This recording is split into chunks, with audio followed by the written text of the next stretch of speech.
Dans Demain nous appartient, Martin culpabilise, la rupture est déjà consommée pour Victoire et Aaron. De son côté, Adam se retrouve mêlé à l'affaire du monstre d'Argenteuil. Mardi 18 avril dans Demain nous appartient. Jules est à l'hôpital. Légèrement blessé, William, très froid, vient lui annoncer que la balle a été extraite. Le jeune homme tente alors de se justifier auprès du père de Manon en lui expliquant qu'il n'aurait jamais fait de mal à la policière. Avant que le médecin ne quitte la chambre, il lui demande de se renseigner quant aux résultats des examens de sa mère. Il apprendra plus tard que les cellules cancéreuses ont disparu. Un immense soulagement pour l'ami de Nathan, très ému. De leur côté, Manon et Nordine prennent le petit déjeuner au lit. L'heure est à la tendresse, mais la jeune femme ne peut s'empêcher de s'inquiéter pour Jules. Un sentiment partagé par Charlie qui vient rendre visite à son ex à l'hôpital. Après l'avoir sévèrement sermonné, la compagne de François exprime son soulagement et se blottit contre lui. Si est peut-être la dernière fois qu'elle le voit avant son départ en prison. Demain nous appartient, Martin effondré au commissariat, Martin culpabilise. Il se dit qu'il aurait pu agir autrement et qu'il est responsable de la situation de Jules. Karim le rassure maladroitement avant de lui demander s'il souhaite quand même interroger le jeune homme. Le commandant de police tient à le faire. La culpabilité du policier ne va pas en s'amenuisant lorsqu'il se rend à l'hôpital.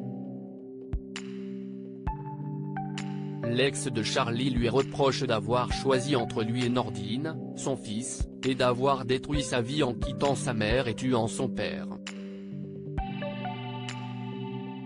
Il ne veut plus le voir. Respectant le choix du fils de Virginie, il décide quand même de lui trouver un avocat, avec l'aide de Raphaël, Jennifer Loret qui nous a dit si son personnage allait se mettre en couple avec le policier. Celle-ci finit par trouver un confrère prêt à défendre Jules, et propose à l'ex de Chloé d'aller boire un verre. Demain nous appartient, déjà la fin de l'histoire pour Victoire et Aaron? Si pour certains, la romance semble donc repartie, pour d'autres, le karma semble défavorable.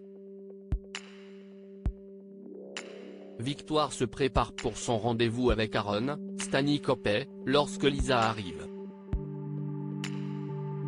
Celle-ci est impressionnée par la détermination du médecin.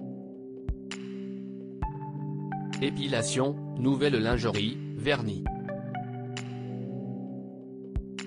La jeune femme sort le grand jeu. Elle ne peut plus de son célibat. Elle confie aussi sa lassitude à Georges, lui-même assez déçu des flirts éphémères qu'il cumule sur les applications. Arrivé chez le chirurgien, tout semble mis en place pour une soirée parfaite. Malheureusement, alors qu'ils échangent leur premier baiser, une série de maladresses de l'un et de l'autre vont les convaincre de ne pas aller plus loin. Rentrée tôt, l'ami de Sandrine explique à Lisa que l'alchimie n'était pas là. Déçue, elle se console alors en se disant qu'ils seront amis. Demain nous appartient, Adam va-t-il sauver Benoît?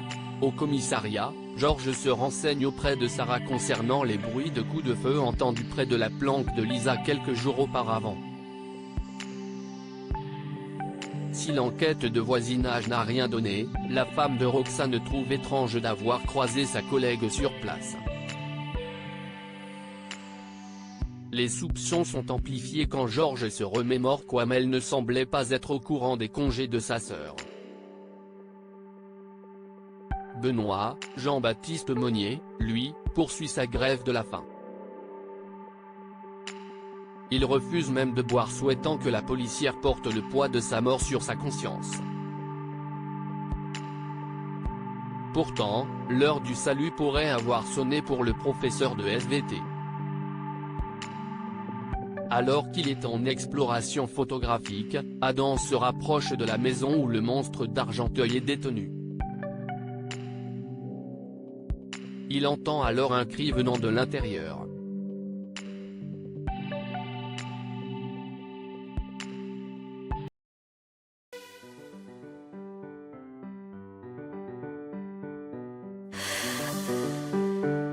The man I love just had